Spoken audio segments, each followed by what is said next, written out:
constante mudança. Preparados para desvendar os mistérios por trás de um dos líderes mais enigmáticos da história? Então, apertem os cintos, porque a história de Muammar Gaddafi está prestes a ser revelada aqui. Não se esqueçam de se inscrever, curtir e compartilhar, e vamos mergulhar nessa incrível jornada. Bora pro vídeo!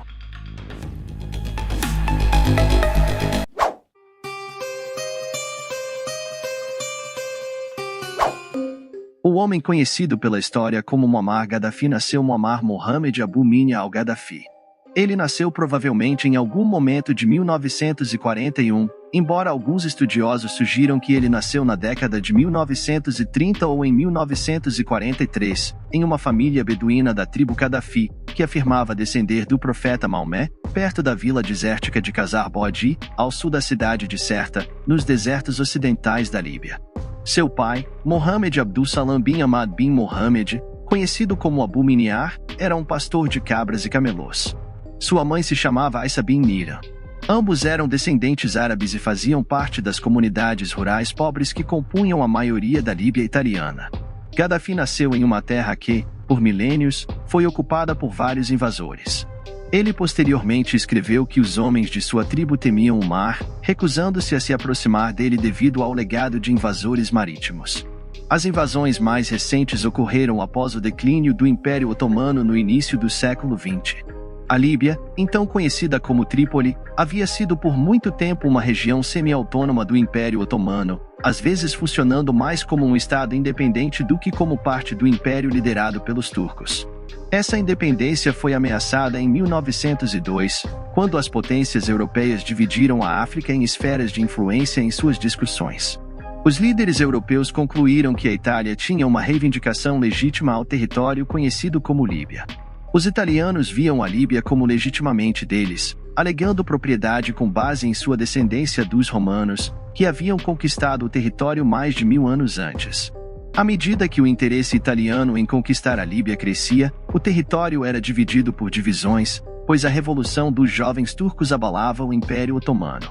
A Revolução dos Jovens Turcos foi uma série de reformas constitucionais forçadas por nacionalistas turcos a partir de 1908, dividindo as elites em todo o império. Mesmo em províncias distantes como a Líbia, onde apoiadores dos revolucionários buscavam expulsar os indicados políticos do sultão otomano, no caos seguinte à revolução, muitos líbios apoiaram os italianos invasores, que em setembro de 1911 lançaram uma grande invasão da Líbia. Os italianos rapidamente tomaram muitas cidades costeiras, mas não conseguiram penetrar mais profundamente no interior da Líbia, resultando em uma guerra longa e sangrenta entre os apoiadores do Império Otomano e as forças italianas e seus aliados. No entanto, à medida que o Império Otomano se viu envolvido na Primeira Guerra Mundial, os líbios foram forçados a se defender por conta própria, contribuindo para a fragmentação adicional da resistência líbia em facções menores e conflituosas. Lutas e negociações prolongadas ocorreram entre os líbios e os italianos até 1923, quando Benito Mussolini, o novo líder fascista da Itália, lançou uma invasão total do território. Em 1926, 20.000 tropas italianas estavam estacionadas na Líbia, e o ditador utilizou todos os meios disponíveis, incluindo armas modernas como tanques, aviões e gás venenoso. O pai de Gaddafi lutou contra esses invasores, junto com milhares de outros líbios. No entanto, seus esforços foram em grande parte mal-sucedidos. Não apenas os italianos empregaram armamentos modernos contra o povo da Líbia, mas também criaram campos de concentração que abrigavam provavelmente mais de 100.000 líbios, ou 2/3 da população. Talvez até 70.000 pessoas tenham morrido nesses campos. Os italianos também travaram uma guerra total, destruindo postos locais e matando o gado para subjugar os combatentes da resistência. Eles até construíram uma alta cerca de arame farpado, com 4 metros de espessura, da cidade de Bardia até a cidade de Jajed Boab, numa tentativa de interromper o suprimento vindo do Egito ocupado pelos britânicos, à medida que os italianos ganhavam controle de grandes áreas da Líbia. Oficiais incentivaram um grande número de imigrantes do continente italiano a se mudarem para o território recém-conquistado, especialmente à medida que as políticas de Mussolini e vastos projetos públicos começaram a ser implementados na Líbia. Estradas, novos assentamentos e outras conveniências modernas faziam parte dos esforços do governo italiano para aumentar a presença europeia na Líbia. No entanto, eles também desencorajavam ativamente a participação política local, favorecendo em vez disso um governo controlado pelos italianos que frequentemente entrava em conflito com as tribos líbias locais. Os italianos ainda buscaram reprimir toda a literatura líbia numa tentativa de forçar os líbios a se tornarem mais semelhantes aos seus colonizadores. Ao longo disso, muitos líbios continuaram a preferir governos pan-islâmicos ou aqueles que uniam várias nacionalidades sob o sistema de crenças comum do Islã.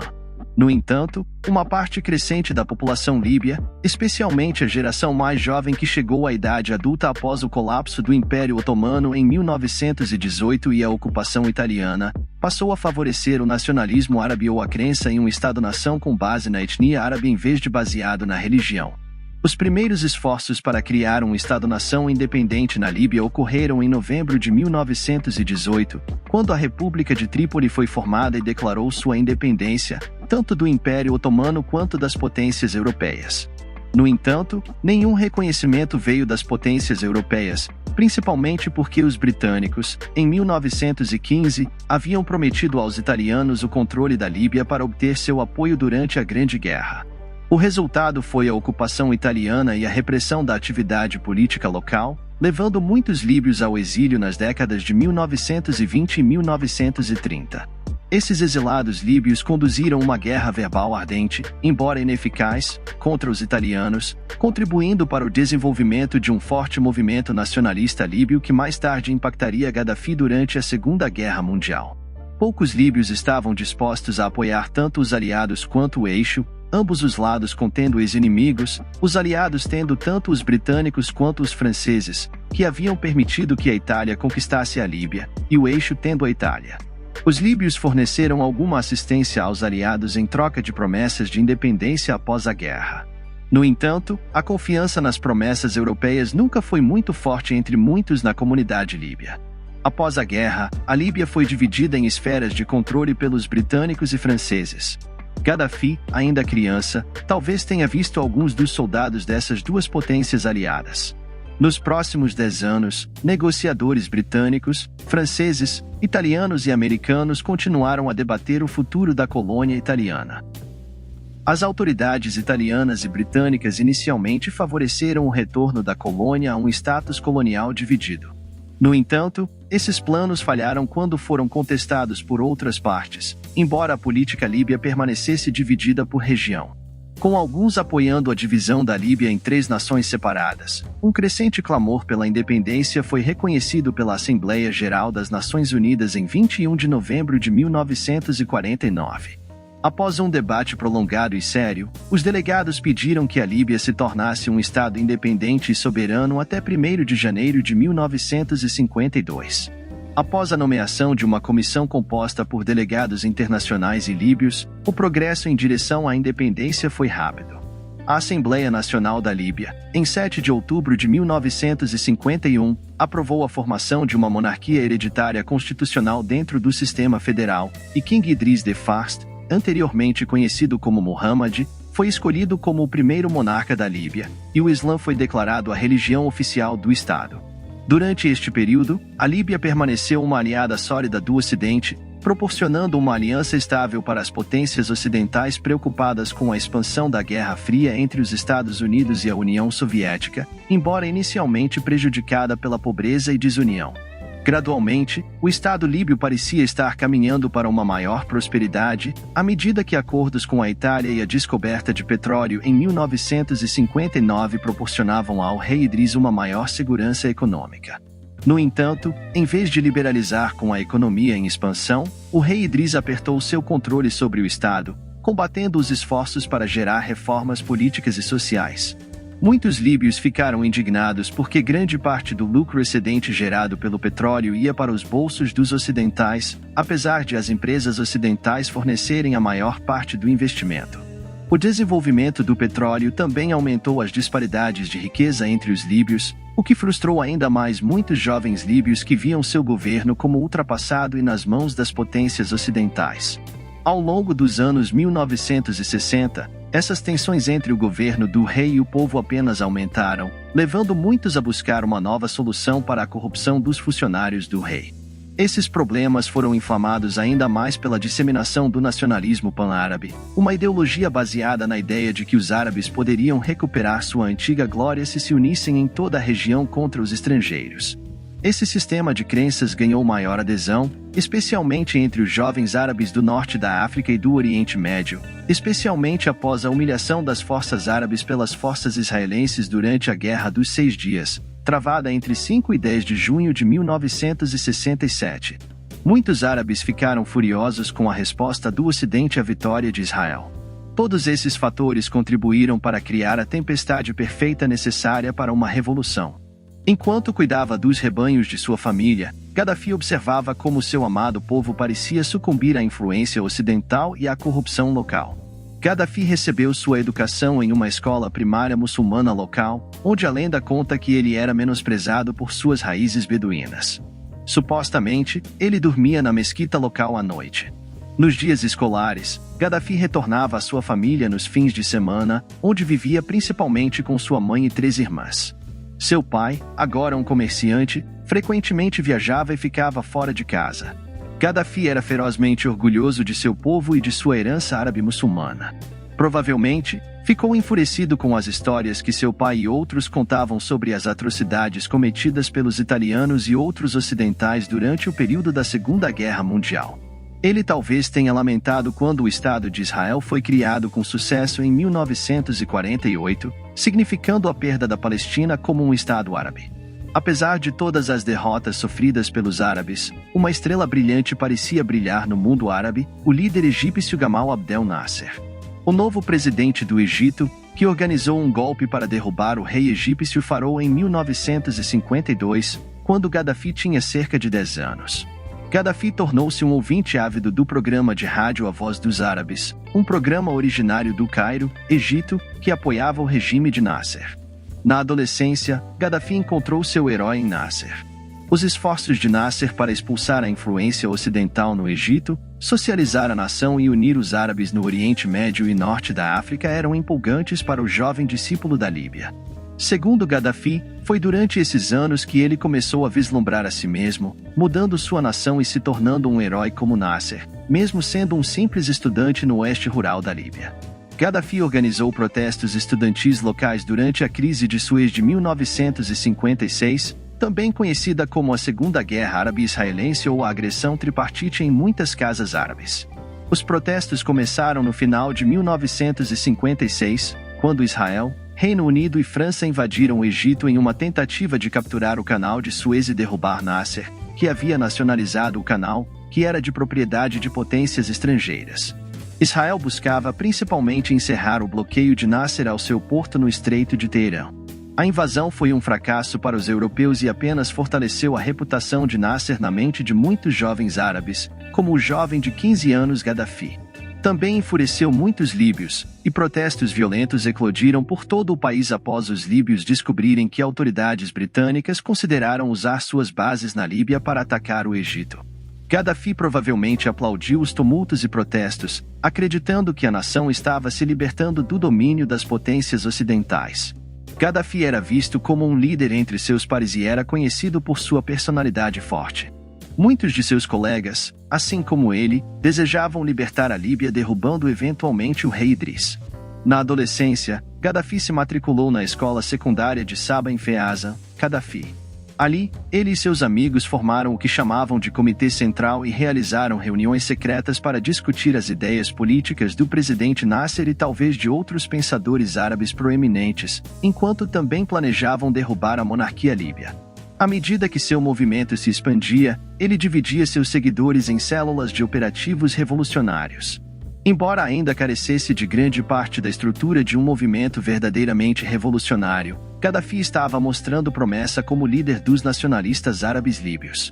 Enquanto trabalhava para criar seu movimento, Gaddafi passou a desgostar cada vez mais de professores e intelectuais, acreditando que tais pessoas tinham uma enorme autoestima e frequentemente guiavam mal seus alunos. Gaddafi, frequentemente mais tarde na vida, criticava professores em seus discursos, talvez refletindo as experiências de sua juventude.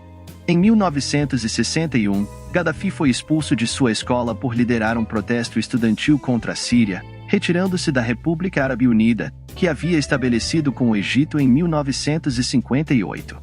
No protesto no centro da cidade de Ceba, Gaddafi elogiou Nasser e condenou as bases militares britânicas e americanas na Líbia.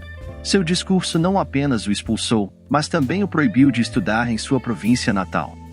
Deixando sua casa e família, Gaddafi viajou para Misrata, mais de 700 quilômetros ao norte, para concluir seus estudos, o que fez em 1961. Sem se deixar desanimar pela expulsão de sua província natal, Gaddafi começou a expandir sua rede de revolucionários. Enquanto terminava sua educação, seus esforços de recrutamento se expandiram além de Misrata, e Gaddafi encontrou recrutas em Trípoli, Janzou, Gelete e Ons, permitindo-lhe criar uma rede ainda mais ampla de células revolucionárias em todo o país. Enquanto construía sua rede, Gaddafi estudou brevemente história. Na Universidade de Trípoli, no entanto, mais significativo foi um encontro de seus seguidores em 1963. Membros das células de Saba, Misrata e Trípoli, e provavelmente de outras cidades, se reuniram para discutir planos futuros para o movimento. Nessa reunião, os organizadores e participantes decidiram que Gaddafi e outros 2 do movimento se inscreveriam na Academia Militar de Benghazi, embora alguns sugiram que a ideia tenha surgido apenas de Gaddafi. Seu objetivo ao se alistar no exército era recrutar apoiadores para um golpe dentro do exército. Gaddafi mais tarde recordou que o exército era a única coisa capaz de impor a vontade do povo pela força. Gaddafi logo insistiu que outros em seu movimento se alistassem também, e embora alguns de seus companheiros revolucionários fossem menos entusiásticos em se alistar no exército, as ordens de Gaddafi foram seguidas à risca. Ao ingressar no exército, Gaddafi reorganizou seu movimento para se assemelhar diretamente aos revolucionários egípcios de Nasser, renomeando-o como Movimento dos Oficiais Unionistas Livres e criando outro comitê central para dirigir o movimento. Alguns de seus amigos de infância eram membros-chave do círculo íntimo de Gaddafi enquanto ele ascendeu ao poder. Alguns desses homens eram Ali al-Oudri, Abdel Salam Jaloud, Mustafa al-Arabi e Abu Bakr, Yunis Jabir, todos que mais tarde ocuparam posições de prestígio no governo de Gaddafi. Frequentemente, Gaddafi foi punido por sua rebelião contra oficiais e a estrutura militar. No entanto, o jovem continuou a desafiar o sistema que odiava. Reuniões dos revolucionários eram realizadas durante feriados em locais secretos em toda a Líbia. Os membros do movimento continuaram a recrutar entusiasticamente, buscando obter amplo apoio, especialmente nas forças armadas, necessário para executar um golpe bem-sucedido. Eles também reuniam suprimentos militares e os escondiam em toda a Líbia. Enquanto na academia, Gaddafi demonstrou um aspecto brutal e sinistro de sua liderança. Quando um cadete cometia uma infração sexual sob a direção de Gaddafi, o jovem cadete tinha as mãos e os pés amarrados e era arrastado para um local de execução, onde Gaddafi e seus associados prosseguiam para atirar no jovem sem matá-lo até que um oficial chegasse para concluir o trabalho, momento em que Gaddafi e seus colegas simplesmente riam. Gaddafi se formou na academia em 1965. Durante seu treinamento, Gaddafi viajou brevemente para mais educação na Turquia e no Reino Unido, onde aprendeu técnicas avançadas de comunicação. Enquanto na Inglaterra, Gaddafi zombou dos britânicos e de tudo o que o Ocidente representava, o qual ele via como corrupção.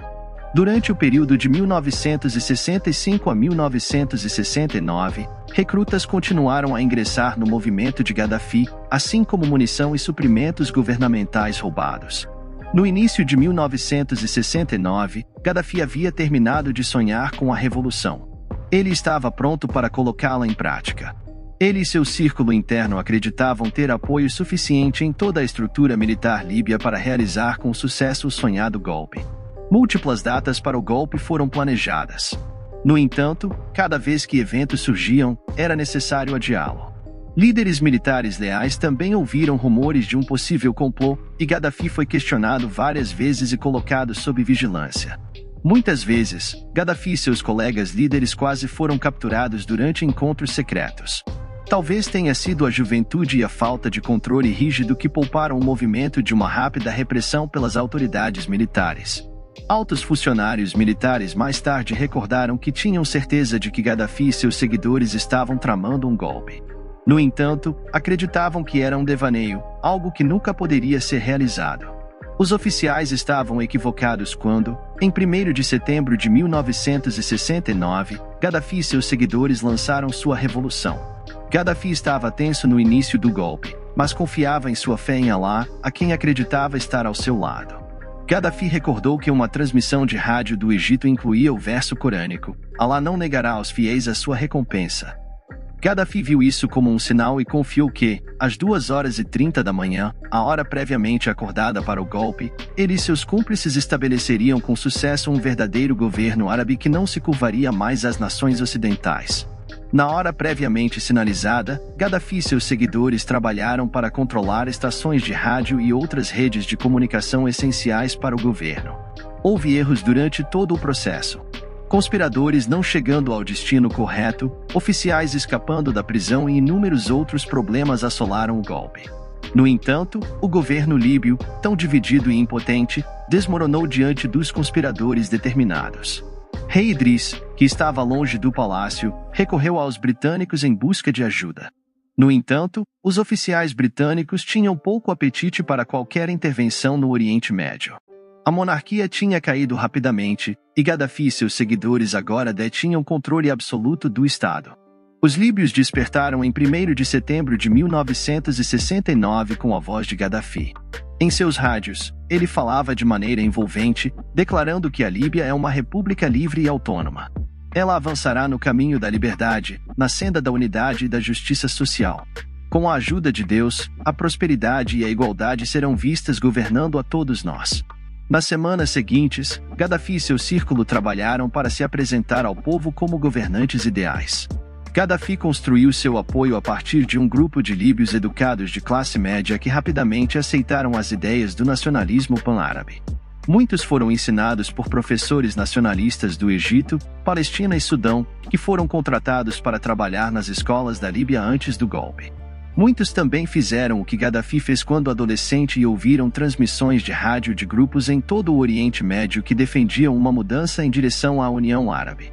Além disso, outros líbios haviam viajado para universidades egípcias e iraquianas, onde o sucesso de líderes nacionalistas havia transformado essas nações. Muitos líbios estavam entusiasmados com a juventude, as origens humildes e o carisma dos novos líderes revolucionários. Apesar do entusiasmo de alguns líbios, outros estavam preocupados que o grupo de revolucionários parecia ter surgido do nada e não tinha experiência na arena da política global. Gaddafi e seu grupo de revolucionários entenderam que precisavam agir rapidamente para garantir a sobrevivência de seu movimento. Para garantir seu sucesso, Gaddafi buscou o apoio do Egito. O presidente Nasser, chocado como muitos outros líderes pelo mundo, enviou seu principal conselheiro para ver o que havia ocorrido na Líbia. Mais tarde, Nasser mesmo encontrou Gaddafi e ficou surpreso com o caráter rústico dos revolucionários. Realmente, tinha sido uma revolução que surpreendeu até mesmo os mais dedicados pan-arabistas. Apesar de sua surpresa, Nasser enviou uma série de conselheiros e oficiais militares para ajudar a conter uma contra-revolução. À medida que os conselheiros egípcios chegavam, Gaddafi e seu círculo interno trabalhavam rapidamente para alterar radicalmente a estrutura política da nação e destruir os últimos vestígios da autoridade real.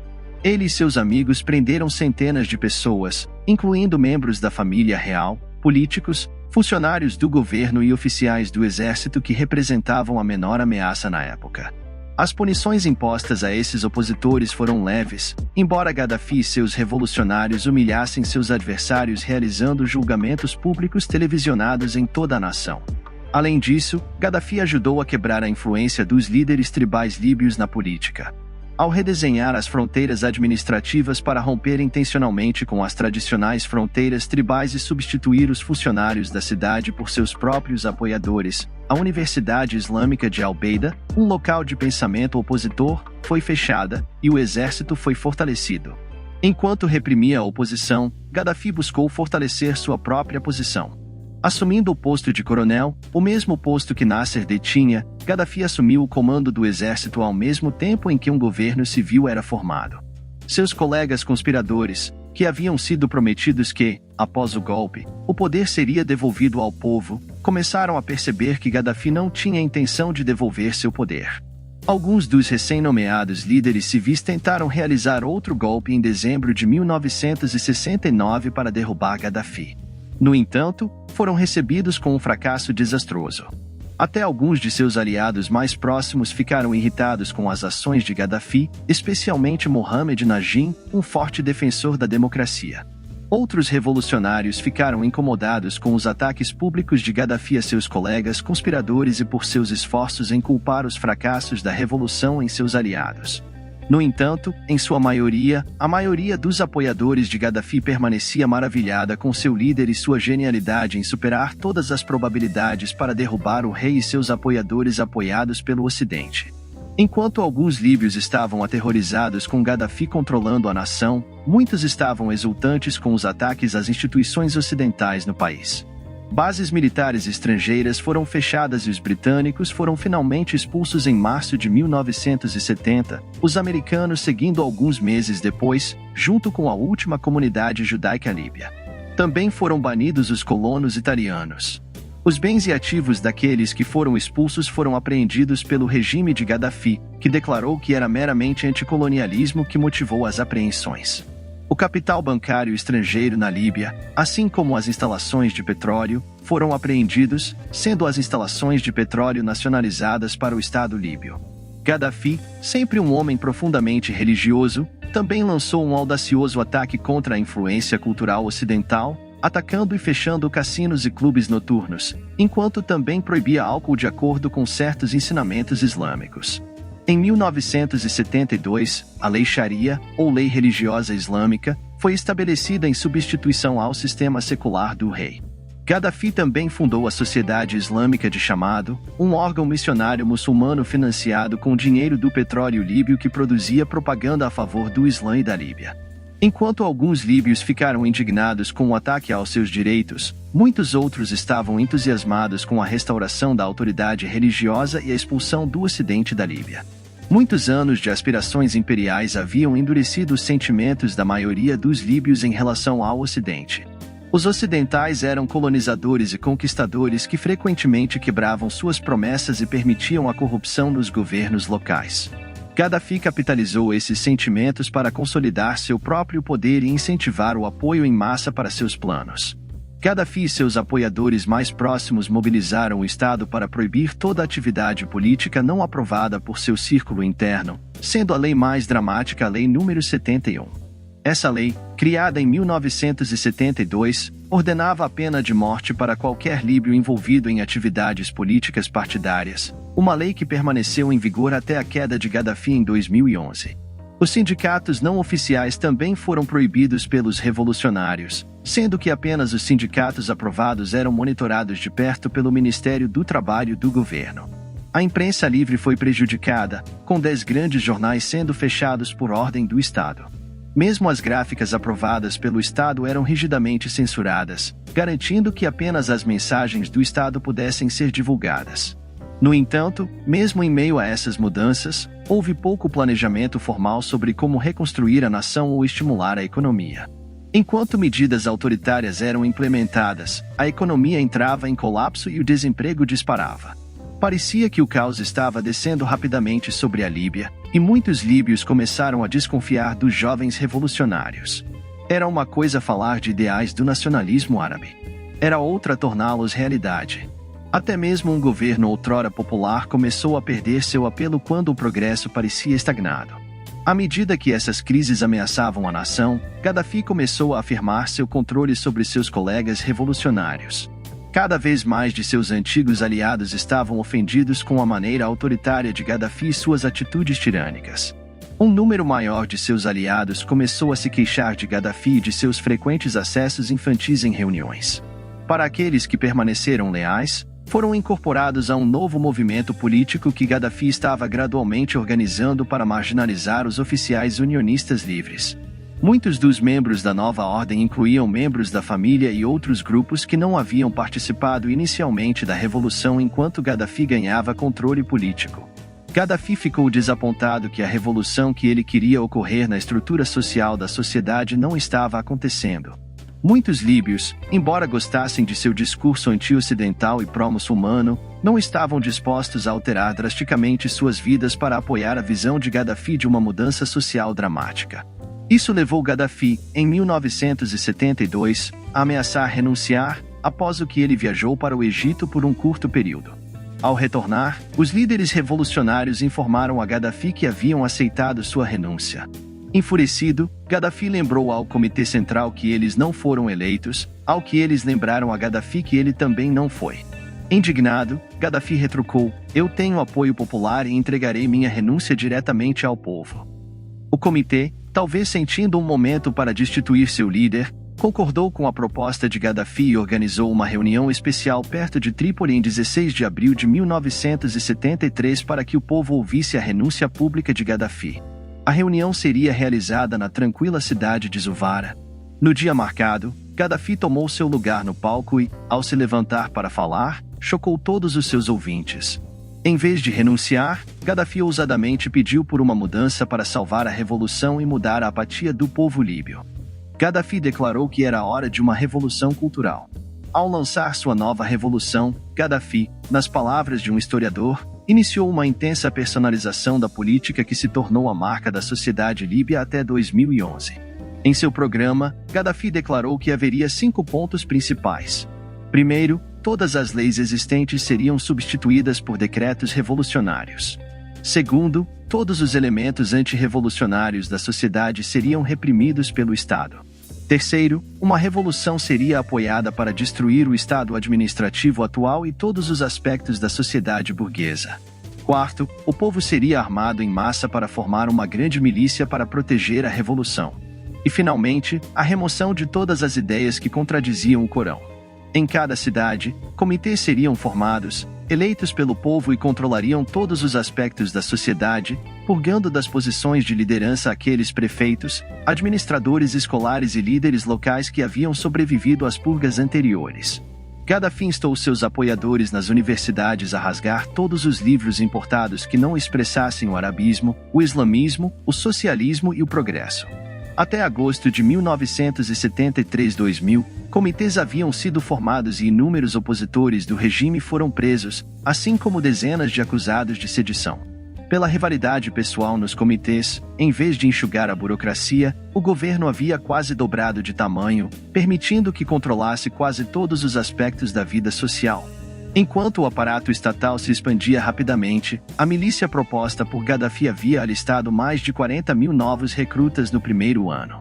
Dando a Gaddafi um grupo de apoiadores mortal e leal, ele estava pronto para compelir as massas a marchar na revolução com ele, independentemente de quererem ou não. Essa revolução social, e a articulação de Gaddafi sobre ela, ficou conhecida como a Terceira Teoria Universal. Essa teoria foi anunciada pela primeira vez em uma conferência internacional de jovens árabes e europeus, na qual Gaddafi afirmou que suas teorias serviriam a toda a humanidade e seriam baseadas na verdade.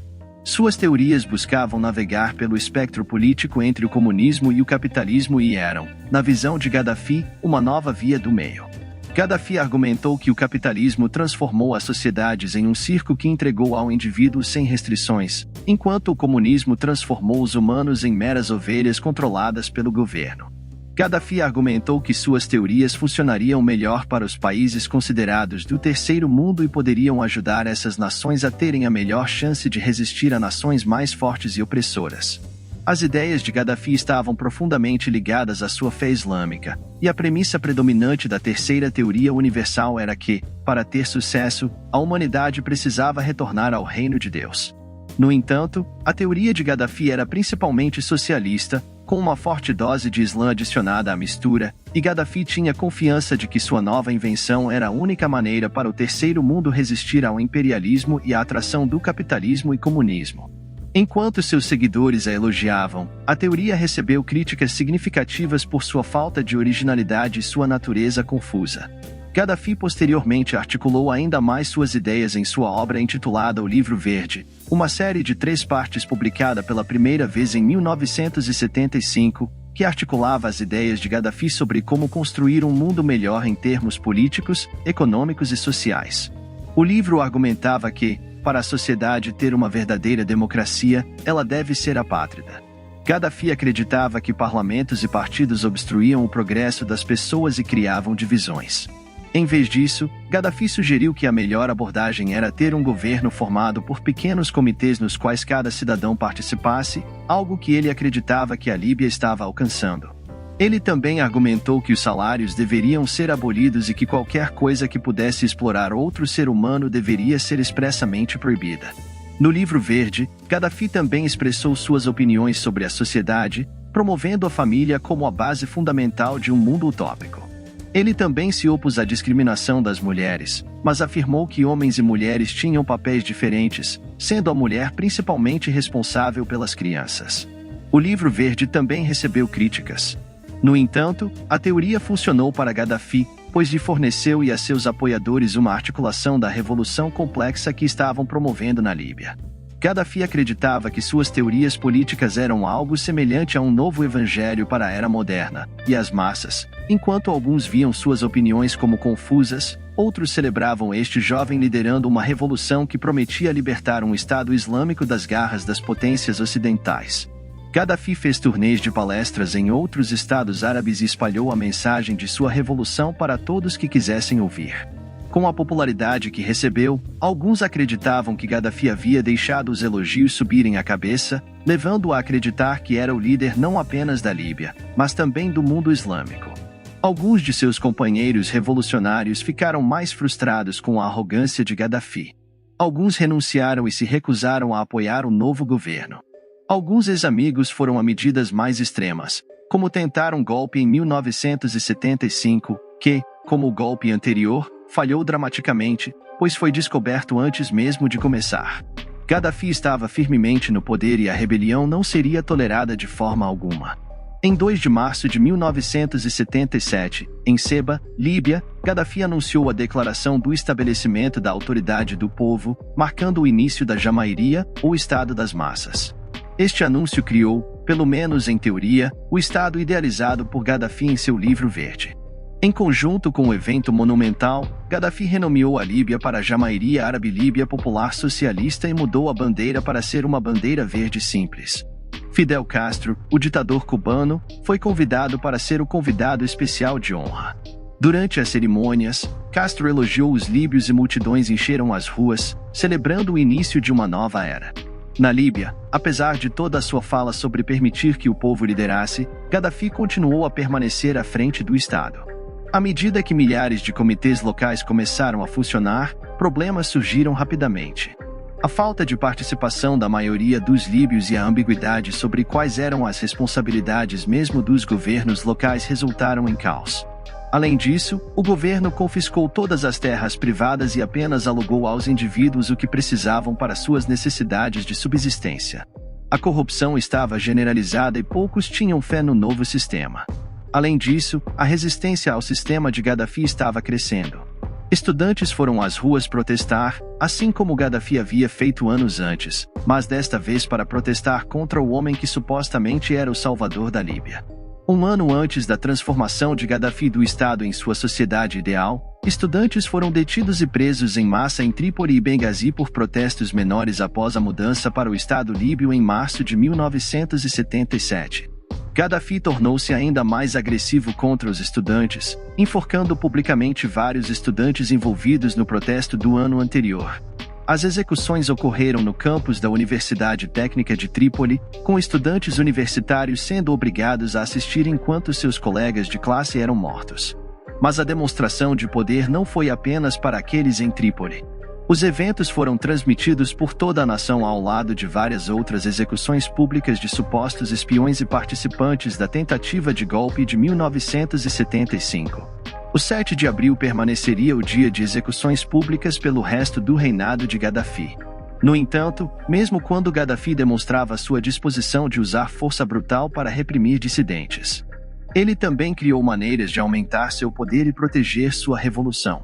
Em setembro de 1978, Gaddafi anunciou ao povo que, no futuro, haveria uma separação de poder entre a autoridade revolucionária e a autoridade popular. Em março de 1979, Gaddafi e os membros remanescentes do Comitê Central original renunciaram a seus cargos no governo para se dedicarem a manter o espírito revolucionário de 1969. Gaddafi manteve seu papel como comandante das Forças Armadas e assumiu o título de líder da Revolução, ou irmão líder. Apesar de Gaddafi formalmente deixar seu cargo oficial no Estado, ele e seu círculo interno continuaram a exercer controle total sobre a Líbia. Em essência, Gaddafi havia transferido o verdadeiro poder do Estado na Líbia para além do controle do povo e para o grupo seleto que era o círculo interno de Gaddafi. Para se apoiar ainda mais e apoiar seu regime, Gaddafi começou a formar o movimento dos Comitês Revolucionários, um corpo paramilitar oficialmente organizado em 1979, mas que já havia sido parcialmente formado já em 1976. Inicialmente nos campos universitários, esses grupos foram formados por estudantes fervorosos pela revolução e encarregados de identificar e remover dissidentes dentro das várias universidades da Líbia, independentemente de serem funcionários ou alunos.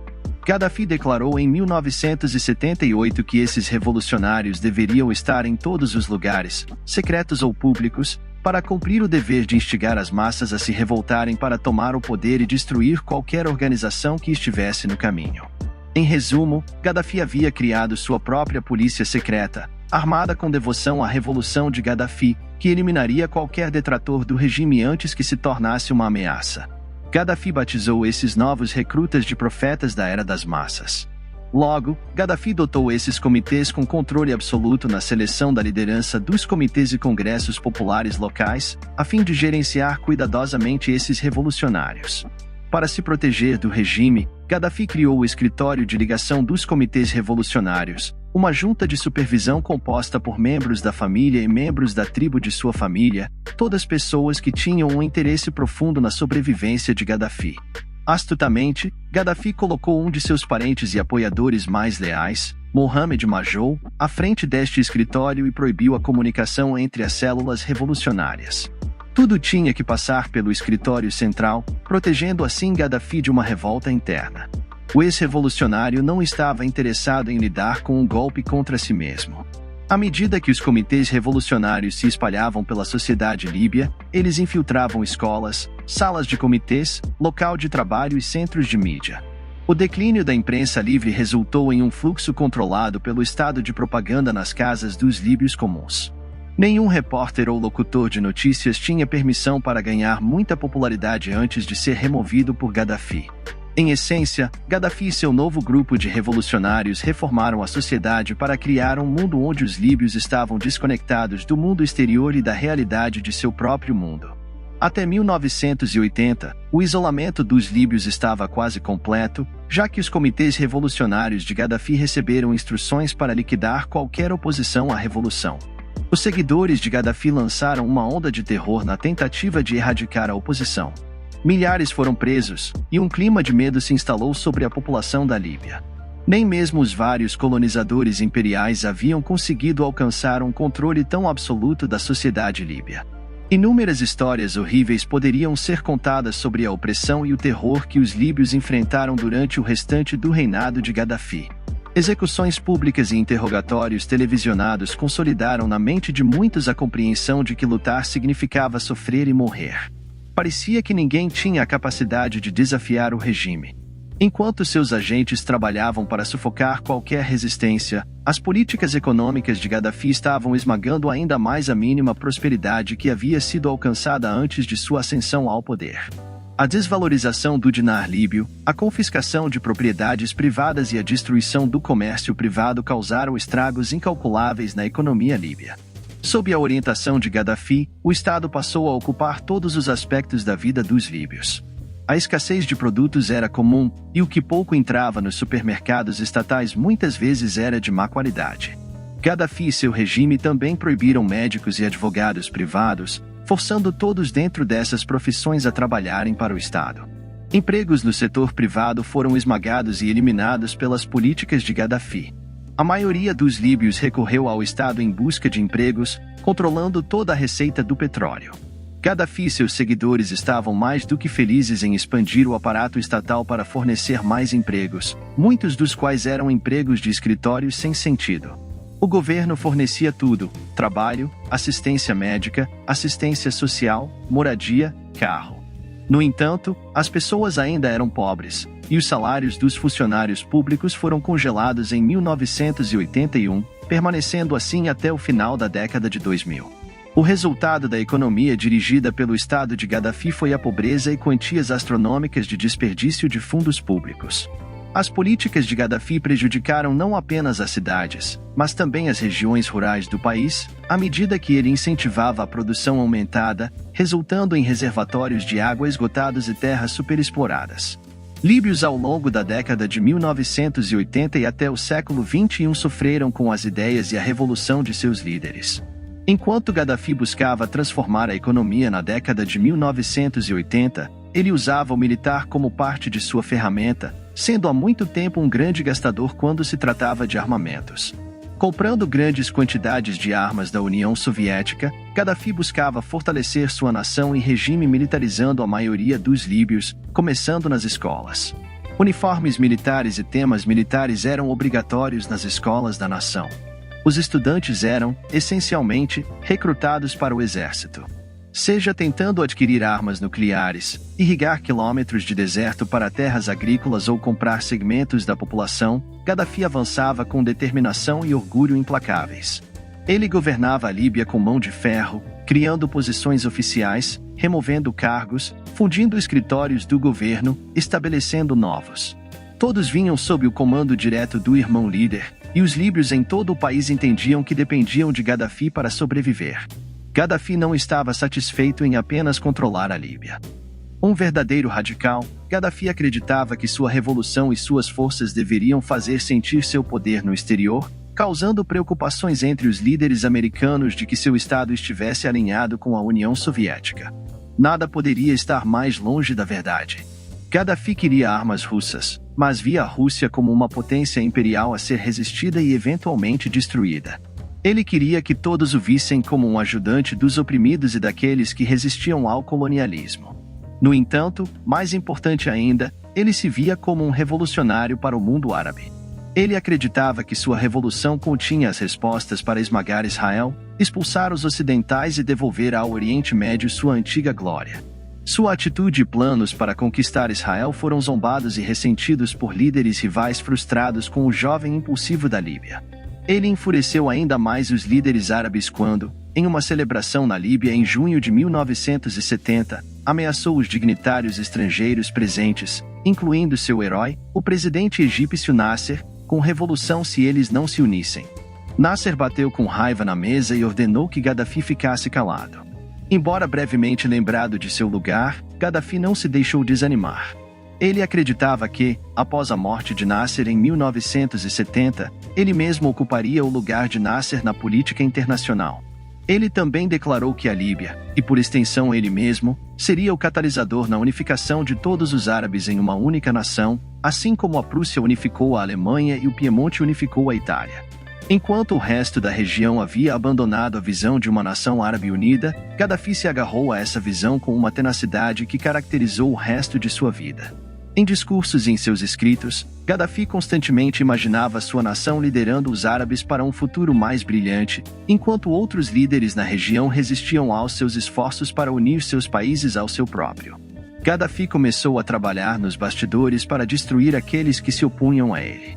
Durante as décadas de 1970 e 1980, Gaddafi foi acusado de ajudar a orquestrar uma tentativa de assassinato do primeiro-ministro tunisiano, Hadi Nouera, e de fornecer e treinar tunisianos rebeldes que atacaram uma cidade mineira perto da fronteira líbio-tunisiana. Quando a França enviou ajuda para ajudar a Tunísia, Gaddafi permitiu que multidões atacassem e queimassem a embaixada francesa em Trípoli. Ele apoiou uma tentativa de golpe no Marrocos, bem como um no Sudão, e tentou fomentar rebeliões no Egito. Enquanto seus colegas líderes árabes procuravam acalmar o revolucionário Gaddafi, ele intensificou seus esforços. Ele enfureceu os colegas árabes ao apoiar os iranianos e os curdos iraquianos contra Saddam Hussein, líder nacionalista do Iraque e considerado uma das principais figuras árabes do Oriente Médio na década de 1980. Gaddafi, ironicamente, considerava Hussein um criminoso e fazia tudo em seu poder para lutar contra ele. Além disso, Gaddafi via os iranianos como muito mais anti-ocidentais do que muitos árabes, uma virtude primordial aos seus olhos. No entanto, uma área em que ele concordava era apoiar os palestinos. Com seu dinheiro do petróleo, Gaddafi financiou uma ampla gama de grupos palestinos e buscou apoiar especialmente os grupos mais radicais e militantes. Durante as décadas de 1970 e 1980, ele fundou campos dedicados ao treinamento de árabes de todo o Oriente Médio para lutar contra o Estado de Israel e estabeleceu o que chamou de Fundo Jihad para financiar ações militares dos palestinos para o terror de Gaddafi. Gaddafi via a luta armada legítima como uma arma para combater o Estado de Israel. Mesmo em suas opiniões sobre o conflito israelense-palestino, Gaddafi era radical demais e levou muitos árabes a vê-lo como um líder ridículo e insano. Enquanto Gaddafi trabalhava para agitar o Oriente Médio, ele também começou a usar seu dinheiro do petróleo para comprar capital político na África e em todo o mundo. Gaddafi estava determinado a ser visto como um líder que apoiava os fracos contra os fortes. Ele financiou insurgentes comunistas na Itália e no Japão, insurgentes muçulmanos nas Filipinas, o exército republicano irlandês, separatistas bascos e dezenas de outros movimentos nas Américas. No entanto, uma grande parte de seus fundos de petróleo foi destinada a seus empreendimentos na África. Gaddafi enviou dólares líbios e tropas para ajudar o ditador ugandense, o presidente Idi Amin, que estava envolvido em um conflito com a Tanzânia em 1972. Ele continuou a apoiar Amin, mesmo quando a opinião internacional se deteriorou e suas forças foram derrotadas. Em 1978, Gaddafi enviou 2.500 soldados líbios para resgatar seu aliado, apenas para descobrir que suas tropas haviam sido completamente derrotadas. Gaddafi também começou a ajudar o imperador Jean Bedel Bokassa da República Centro-Africana, especialmente após sua conversão ao Islã em 1976. Gaddafi canalizou 1 milhão para Bokassa, apenas para descobrir que o monarca havia voltado ao cristianismo. Ainda assim, ele continuou a apoiar o imperador, fornecendo fundos ao ditador com pouco dinheiro para continuar seu governo brutal na República Centro-Africana, da mesma forma que financiava tiranos de maneira errática. Ele também deu suporte a movimentos anticoloniais e anti-apartheid em toda a África, incluindo o Congresso Nacional Africano de Nelson Mandela. Gaddafi tornou-se uma força a ser reconhecida na África, e muitos líderes começaram a levar a sério o ditador da Líbia. No entanto, sua interferência mais notória ocorreu na nação africana do Chad, ao apoiar rebeldes muçulmanos em sua sangrenta guerra civil contra o governo cristão. Na década de 1980, a guerra havia se voltado contra os rebeldes muçulmanos a ponto de seu líder, Gulcorne, começar a buscar a paz. Gaddafi se recusou a permitir que o conflito parasse e tentou prender Gulcorne enquanto ele estava na Líbia. Os resultados foram desastrosos. O povo do Chad virou-se coletivamente contra Gaddafi e marchou em direção à Líbia, enfrentando entre 8.000 a 10.000 soldados líbios, muitos dos quais eram conscritos. Muitos foram mortos nos combates, que duraram até setembro de 1987, quando as tropas do Chad invadiram o território líbio. A guerra não apenas terminou em uma derrota desastrosa, mas também levou muitos soldados líbios a desertarem para o Chad e se juntarem à oposição líbia. A guerra foi custosa, mas Gaddafi parecia se importar pouco com as repercussões. Enquanto despejava fundos em vários projetos em toda a África e no Oriente Médio, Gaddafi permaneceu firmemente comprometido em derrubar o imperialismo de qualquer forma, seja do Ocidente ou da União Soviética. Em 1977, a Líbia havia alienado completamente a liderança dos Estados Unidos, que via Gaddafi como patrocinador do terrorismo.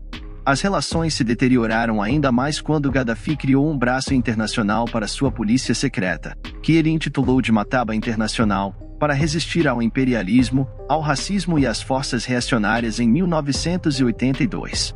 Liderado por Moussa Koussa, um dos homens mais temidos na Líbia, essa nova força tinha a tarefa de espalhar a revolução de Gaddafi no exterior e punir os líbios fora do país que ousassem desafiar Gaddafi. Baseados em embaixadas líbias, os revolucionários de Gaddafi começaram a procurar por aqueles que chamavam de cães vadios ou dissidentes líbios. Gaddafi estava paranoico de que listas anti-regime poderiam derrubar sua criação e ele buscava suprimi-las brutalmente, chegando ao ponto de tolerar sequestros e ataques em solo estrangeiro. No entanto, mesmo antes do estabelecimento do Mataba Internacional, as pessoas de Gaddafi estavam trabalhando para silenciar a oposição. Em abril de 1982, expatriados líbios, como Mohamed Ramadan, jornalista líbio do Serviço Árabe da BBC, e Mahmoud Abu Nafa, advogado, foram mortos a tiros em Londres. Pouco depois, mais assassinatos de líbios ocorreram na Itália. Quando a oposição estrangeira aumentou, Gaddafi ignorou a ira internacional, uma vez declarando: algumas pessoas vão morrer e as pessoas vão esquecer delas, mas o resultado será que o certo triunfará, o bem triunfará, o progresso triunfará. Esse tipo de atitude, combinado com o apoio de Gaddafi ao terrorismo e suas ligações com a União Soviética, granjeou a ira do presidente dos Estados Unidos, Ronald Reagan, a quem Gaddafi ridicularizava como um ator de segunda categoria. Reagan chamava Gaddafi de cão louco do Oriente Médio e via sua intromissão nos assuntos mundiais como um proxy para as ambições soviéticas. Antes mesmo da fundação do Mataba Internacional, Reagan havia rompido relações diplomáticas em 1981 e aprovado o abate de aeronaves líbias por aeronaves americanas em um conflito no Golfo de Sirte. As tensões entre os Estados Unidos e Gaddafi foram altíssimas durante a década de 1980. Gaddafi, nunca recuando diante de um desafio, especialmente um desafio do Ocidente, continuou a apoiar descaradamente revoluções em todo o mundo. Ao longo dos anos, Gaddafi fez muitos inimigos, sendo os Estados Unidos um dos mais proeminentes.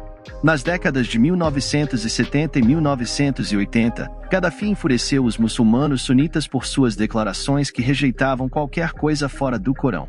Além disso, suas visões religiosas frequentemente enfureciam líderes muçulmanos locais e internacionais que condenavam as ações de Gaddafi e o rotulavam de pagão. Líderes religiosos locais sofreram prisão domiciliar, perseguição e morte por desafiar as visões religiosas de Gaddafi. Muitos outros se revoltaram contra a brutalidade e a falta de liberdade no Estado líbio. Fora da Líbia, Gaddafi alienou muitos líderes do Oriente Médio e da África que o viam como uma ameaça no Ocidente. As reações a Gaddafi foram mistas. Alguns favoreciam ignorar o homem, especialmente aqueles líderes de nações mais dependentes do fluxo de petróleo vindo das costas líbias. Outros, como líderes do Reino Unido e dos Estados Unidos, viam Gaddafi como imprudente e perigoso para a humanidade. Após um atentado em uma boate em Berlim que matou vários americanos, foi revelado que Gaddafi estava por trás do ataque.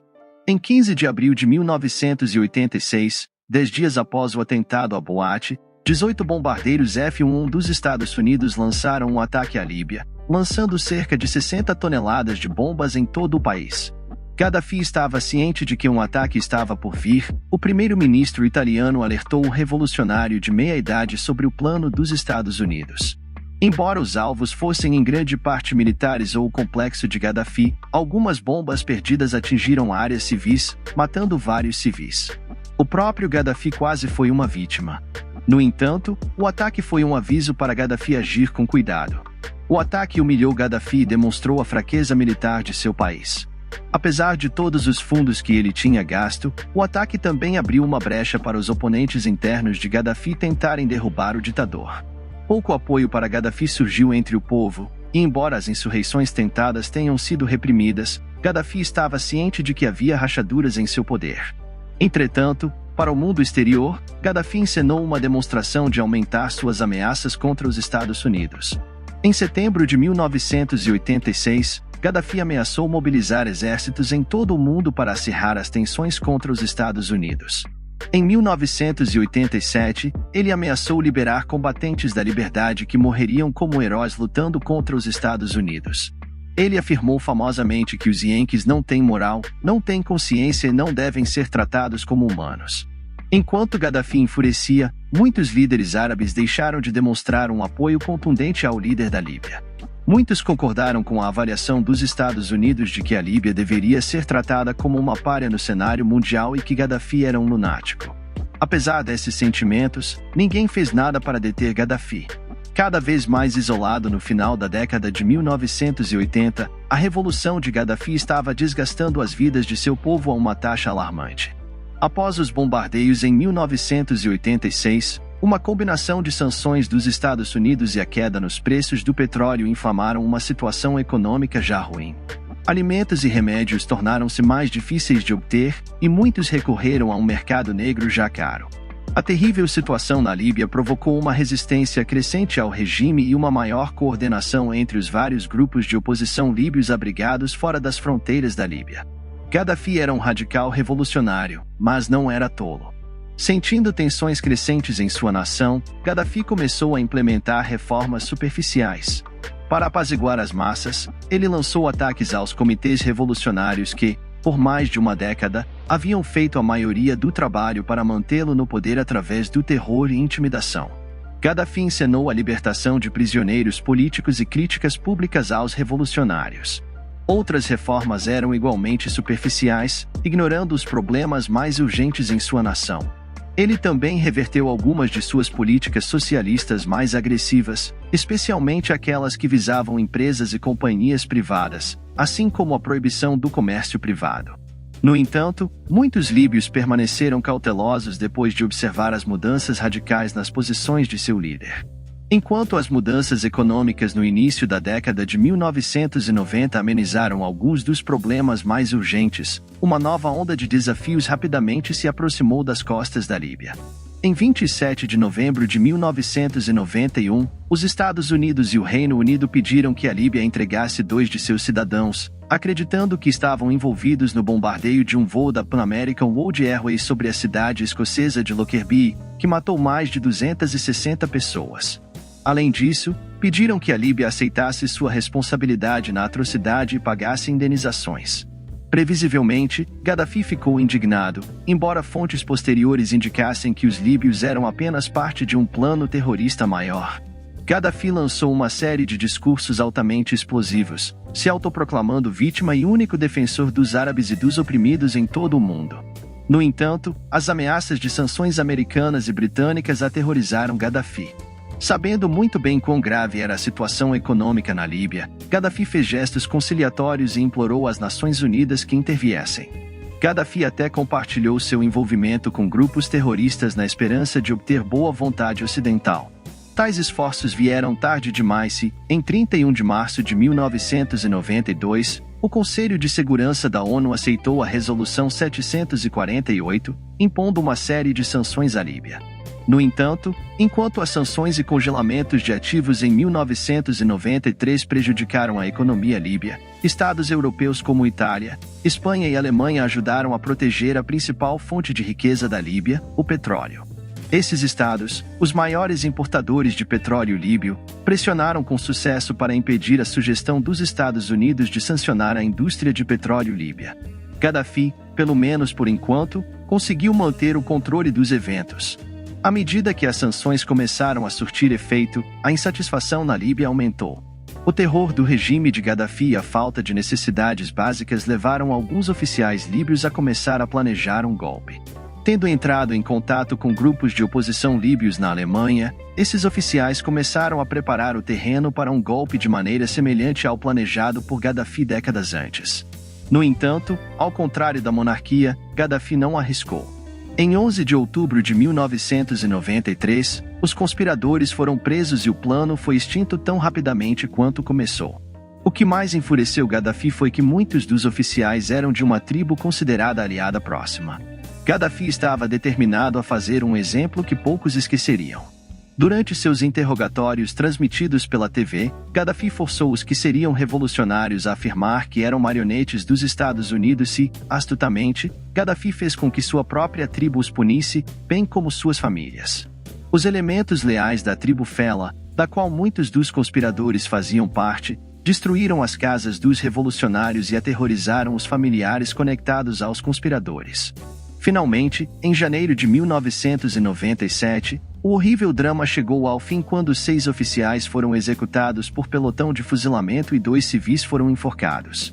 Outros dissidentes surgiram, mas não mais do meio militar, e sim de grupos islâmicos militantes determinados a destruir o que viam como o Estado pagão de Gaddafi. Gaddafi ficou chocado, dado o destaque que sua revolução dera à incorporação do Islã na estrutura social. Ele observou com cautela o estado vizinho da Argélia, que mergulhou em guerra civil na década de 1990, enquanto elementos islâmicos se rebelavam contra o exército. Na Líbia, grupos clandestinos de ativistas islâmicos lançaram sua própria revolução. Na década de 1980, um número crescente de ativistas denunciou publicamente Gaddafi e, apesar das repressões brutais, mais e mais da população líbia se tornou simpática. Após um jihad fracassado por militantes locais em 1989, Gaddafi passou a década de 1990 reprimindo através de prisões em massa, que inevitavelmente levaram à tortura e supressão brutal. Gaddafi também iniciou uma vendetta verbal contra o movimento islâmico, denunciando os militantes e seus aliados como hereges e inimigos do progresso. Em 1995, o regime descobriu uma rede de células islâmicas e lançou sua campanha mais brutal até então. Milhares foram presos, e aqueles militantes que escaparam para Jebel Akar ou as Montanhas Verdes no leste da Líbia logo se envolveram em uma luta desesperada. Muitos desses combatentes, que tinham experiência em lutar contra inimigos mais fortemente armados, tendo servido com os Mujahideen no Afeganistão contra a invasão da União Soviética, quase tiveram sucesso em assassinar Gaddafi em novembro de 1996, quando um militante lançou uma granada contra ele enquanto visitava a cidade de Brak. Em resposta, Gaddafi lançou uma campanha de terra arrasada visando qualquer pessoa remotamente associada aos rebeldes. Os comitês revolucionários mais uma vez tiveram liberdade total, com suas atrocidades sendo transmitidas pela televisão nacional, e o exército apertou o controle sobre o leste, que se tornou uma zona de segurança em 1996. No presídio de Abu Islim, o regime massacrou 1.286 prisioneiros políticos e enterrou as vítimas em valas comuns para aumentar ainda mais seu controle. Em 1997, Gaddafi introduziu a Carta de Honra, uma lei que impunha punições coletivas a famílias e tribos que abrigassem militantes, como restrições ao acesso à água ou eletricidade. Ele também abandonou economicamente a metade oriental do país, punindo-a por seu apoio aos rebeldes islâmicos. Isolada até mesmo do resto do país, a região leste começou a parecer uma zona de pós-guerra, com infraestrutura abandonada e arruinada engolindo cidades como Benghazi. A repressão brutal empurrou a resistência para o subterrâneo e deixou Gaddafi no poder, mas falhou em apagar a memória dos rebeldes. Além disso, a inflação recorde, com uma média de 35%, tornou a vida difícil, para dizer o mínimo. Enquanto a maioria dos líbios sofria, elites e comerciantes conectados viam sua riqueza apenas aumentar, criando uma nova e poderosa classe alta. A corrupção estava disseminada em todas as partes do reino, e o sistema social parecia à beira do colapso. A crise interminável dos anos 1990 parecia amenizar à medida que muitas nações levantavam seus custosos embargos sobre a Líbia em 1998. Além disso, protestos anti-ocidentais eclodiram quando um tribunal escocês condenou um líbio por assassinato no incidente do voo Pan de 1992, enquanto autoridades americanas continuavam a lutar com Gaddafi sobre sua responsabilidade pelo bombardeio. O ditador viu isso apenas como confirmação do imperialismo dos Estados Unidos e ficou furioso com as demandas americanas para que a Líbia compensasse as vítimas. No entanto, um grupo central de conselheiros, compreendendo os perigos de outro período de isolamento, convenceu seu líder a colaborar com os americanos.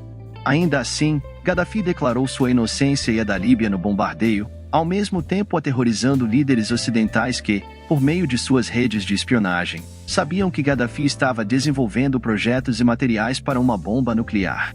Esses medos foram deixados de lado após os ataques terroristas de 11 de setembro nos Estados Unidos e uma série de outros ataques. Em meio ao pior, Gaddafi viu sua chance de retomar a iniciativa e alegremente declarou que há muito tempo alertava sobre os perigos dos islamitas como Osama Bin Laden. A necessidade desesperada do Ocidente por aliados árabes teve uma virada curiosa quando Gaddafi condenou os ataques de 11 de setembro e ofereceu seu apoio aos Estados Unidos a um homem que havia passado a maior parte de sua vida atacando os Estados Unidos. Essa mudança foi bastante surpreendente. No entanto, como em muitos outros momentos durante seu reinado, sua vendetta pessoal contra os islamitas líbios teve precedência sobre seu ódio pelos Estados Unidos. A Líbia rapidamente começou a compartilhar todas as suas informações sobre os islamitas líbios na tentativa de conquistar a boa vontade do Ocidente. Chegou até mesmo a abandonar seus programas de armas nucleares e químicas, embora os americanos, profundamente desconfiados, subestimassem o desejo que Gaddafi tinha de preservar seu regime. Gaddafi sabia que, a menos que algo fosse feito para corrigir a crise econômica, seus dias estavam contados. Até dezembro de 2003, a Líbia concordou em encerrar seu programa de armas de destruição em massa e permitir a entrada de inspetores no país. Enquanto alguns líderes americanos, como o secretário de Estado Colin Powell, se vangloriavam de que Gaddafi havia sido intimidado pela invasão americana do Iraque e Afeganistão, uma alegação que Gaddafi furiosamente negou. Rumores circulavam entre os líbios de que Gaddafi seria o próximo, o que em alguns círculos era bem recebido. Ninguém queria os americanos de volta em solo líbio, mas, ao mesmo tempo, muitos se perguntavam se poderia ser pior do que ter Gaddafi no poder. No entanto, Gaddafi tinha se alinhado e trazido seu país de volta ao bom conceito dos americanos e britânicos. Em junho de 2004, os Estados Unidos mais uma vez tinham relações diplomáticas com a Líbia, e em setembro de 2004, os Estados Unidos levantaram suas sanções, removendo a Líbia de sua lista de patrocinadores estatais do terrorismo. As relações evoluíram rapidamente para serem mais simpáticas e, durante o mandato do presidente Barack Obama, Gaddafi visitou os Estados Unidos pela primeira vez em setembro de 2009 para participar da Assembleia Geral da ONU. Apesar da postura mais amena de Gaddafi em relação ao Ocidente, ele se recusou a reformar e, em vez disso, desencadeou um renovado fervor pela revolução. Na década de 2000, convocou a juventude da Líbia a reavivar a revolução, prometendo ao povo que nada no governo mudaria. No entanto, permitiu mais investimentos estrangeiros e implementou melhorias simbólicas. Para conquistar a aprovação do Ocidente, alguns dos filhos de Gaddafi, como seu filho Saif al-Islam, um leal defensor do livre mercado educado em Viena, estavam na vanguarda, pressionando o pai a reformar o Estado em ruínas.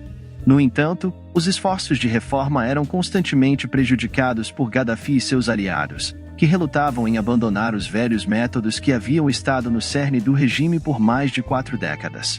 Além disso, os esforços para reintroduzir a privatização na economia falharam em impedir o crescimento de uma classe oligárquica que colhia os frutos de uma nova amizade com o Ocidente, incluindo muitos filhos de Gaddafi que levaram o excesso a um novo e perigoso nível. Conversas sobre democracia eram vazias. Nunca sérias. Embora os funcionários ocidentais esperassem e acreditassem na retórica de líbios como Saif, filho de Gaddafi, de que a mudança logo viria. Em muitos aspectos, tudo era uma farsa. Gaddafi e a maioria dos funcionários não tinham intenção de mudar, não importava quão persuasivo seu filho ou outros pudessem ser enquanto o regime experimentava esse período de mudança. Com a riqueza fluindo novamente para certos bolsos líbios, a grande maioria dos líbios nunca sentiu verdadeiramente o impacto da reforma.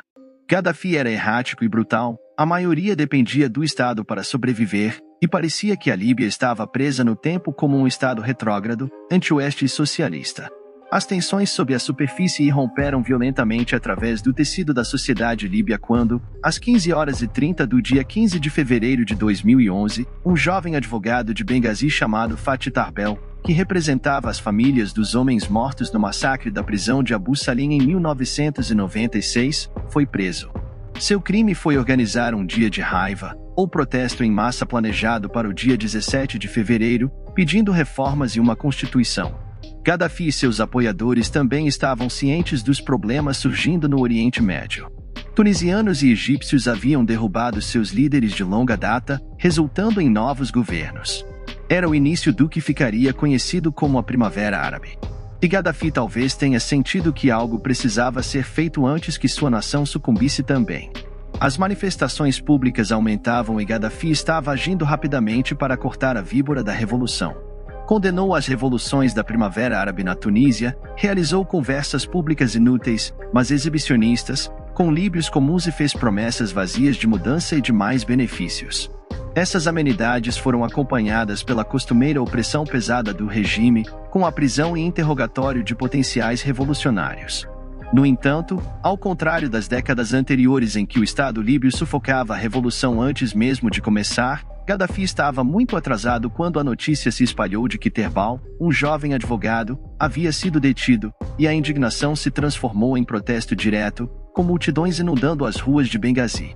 O mundo observava ansiosamente à medida que as multidões passavam de manifestantes para tumultos, estações de polícia queimavam, e os cantos se concentravam gradualmente não em reformas, mas em revolução. As pessoas queriam o fim do regime. Gaddafi desencadeou suas forças revolucionárias sobre o povo, matando dezenas e dispersando o restante em 17 de fevereiro de 2011. No entanto, no dia seguinte, as massas voltaram às ruas mais uma vez pedindo por mudanças. À medida que a violência se intensificava em Benghazi, revoltas em outras cidades começaram a se formar. Gaddafi agiu rapidamente para isolar a cidade, interrompendo a internet e a cobertura de celular. Isso se mostrou inútil. A revolução estava se espalhando e se espalhava rapidamente. À medida que os protestos se alastravam para cidades em toda a Líbia, as forças do regime trabalhavam para esmagar brutalmente qualquer resistência. As mortes aumentavam, e as multidões continuavam a crescer, compostas por líbios cansados da violência e do medo que haviam sido a marca de suas vidas diárias por tanto tempo. Embora chocado, Gaddafi rapidamente mobilizou suas tropas para Trípoli, onde esperava começar a restabelecer seu domínio. Com a nação em caos, alguns dos antigos aliados de Gaddafi e um amigo dos seus dias de escola se voltaram contra ele ao se juntar à revolução. Nunca uma revolta se tornará tão séria em todo o tempo de Gaddafi como governante da Líbia. Ele decidiu esmagar os rebeldes de uma maneira que não esqueceriam tão cedo. Gaddafi acreditava que era hora de trazer a segunda Jamahiriya, anunciando novas mudanças ao antigo sistema político. A nova revolução inspirada por Gaddafi seria alimentada pelas mortes dos rebeldes, inclusive de seu filho Saif al-Islam, que havia se voltado contra os revolucionários.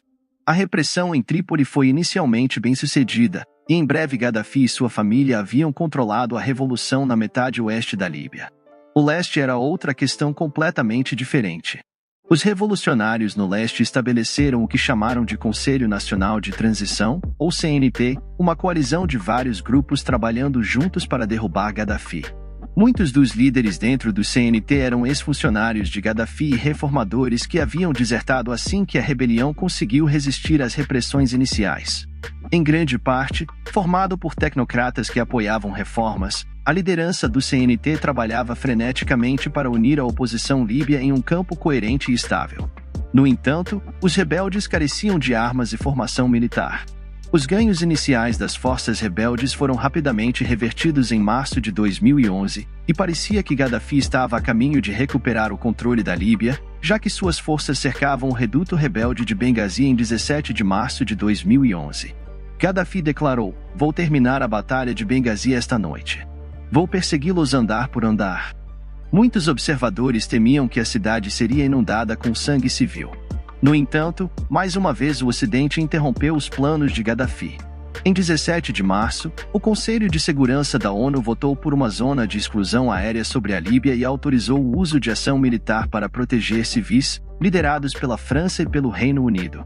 A força por trás do impulso para intervir na Líbia, com os Estados Unidos dirigindo a intervenção, aviões franceses e britânicos, junto com outras nações, começaram a atacar as forças líbias.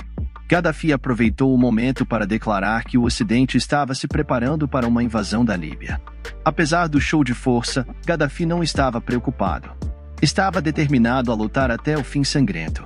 À medida que as forças da OTAN ajudavam as forças rebeldes a capturar a cidade-chave de Misrata após uma longa e sangrenta batalha que quase destruiu toda a infraestrutura da cidade, Gaddafi cercava cada vez mais suas tropas ao redor da capital Trípoli e apertava seu controle sobre a cidade.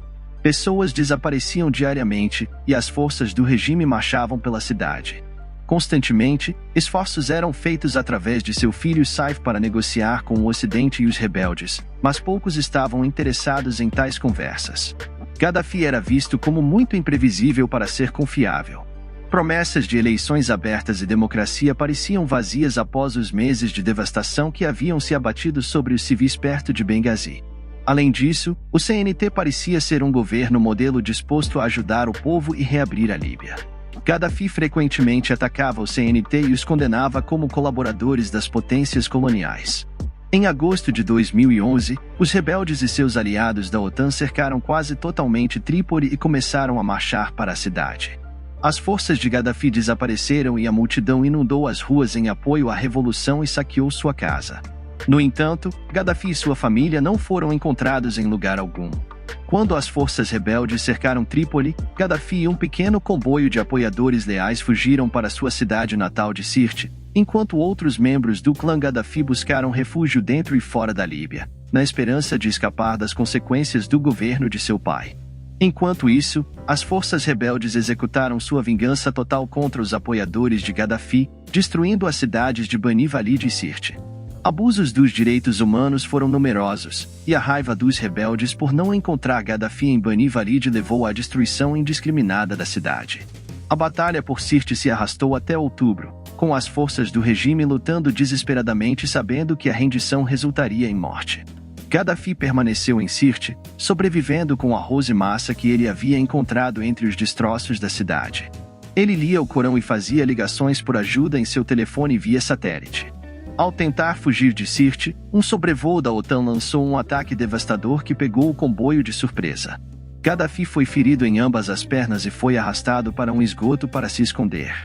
As forças rebeldes logo chegaram e retiraram Gaddafi, desferindo golpes no homem de cerca de 60 anos que suplicava por misericórdia. Finalmente, um jovem rebelde adolescente atirou em Gaddafi, matando o líder outrora orgulhoso da Líbia. Seu corpo foi arrastado pelas ruas de Sirte antes de ser enviado para Misrata, onde foi exibido como um troféu de guerra. Embora o CNT tenha suplicado aos rebeldes que permitissem o enterro do corpo, o povo se recusou a cumprir. Gaddafi não receberia nenhuma única homenagem ou respeito, o homem insano que controlara a Líbia e a remodelar a sua imagem. Ainda provocava ódio e veneno de seu povo mesmo dias e semanas após sua queda. Multidões se alinharam para tirar fotos nos 4 dias seguintes dos corpos em decomposição de Gaddafi e um de seus filhos. Em 25 de outubro de 2011, Gaddafi foi enterrado em um local desconhecido no deserto líbio, um homem que acreditava que se tornaria o próximo pai dos árabes e líder do mundo em desenvolvimento, havia morrido em um esgoto, morto por um adolescente. Apesar de ter reinado terror sobre o povo líbio por 40 anos, seu reinado terminou pela vontade do povo, o mesmo povo que ele sempre declarou que estava destinado a representar. Muammar Gaddafi foi, de muitas maneiras, típico do tipo de ditadores pós-coloniais que ganharam destaque em grande parte do mundo em desenvolvimento na segunda metade do século XX, muitas vezes alegando governar em nome do povo de seus respectivos países, mas sucumbindo a um governo tirânico e egocêntrico, opressão brutal e guerras arriscadas. Por terríveis que fossem, há uma corrente de opinião que afirma que, com a derrubada de ditadores como Gaddafi e Saddam Hussein, o vácuo de poder resultante levou a mais mortes e caos do que se ambos tivessem permanecido no poder. Essa afirmação é contestada por outros, no entanto, que afirmam que o povo de países como a Líbia merecia algo melhor do que Gaddafi. Por fim, o caminho para a democracia, embora longo e duro, deve ser trilhado, ou pelo menos tentado na esperança de construir um futuro melhor.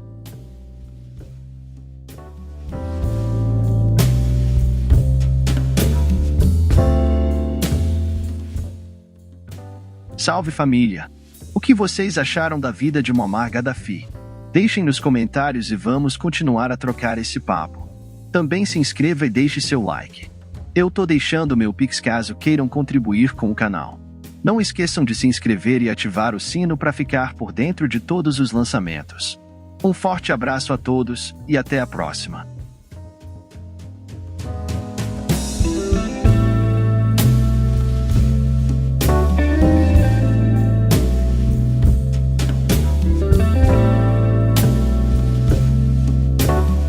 Salve família! Se você acompanha e gosta do meu trabalho, eu preciso muito da ajuda de vocês. Dá um pulo lá no Apoia-se e se torne um de nossos investigadores daqui do canal. E para os apoiadores do canal, vão ter diversos brindes para vocês, meus amigos. Então se você quer que esse conteúdo continue rolando, dá um pulo lá no Apoia-se e se torne um de nossos investigadores daqui do canal. Valeu família!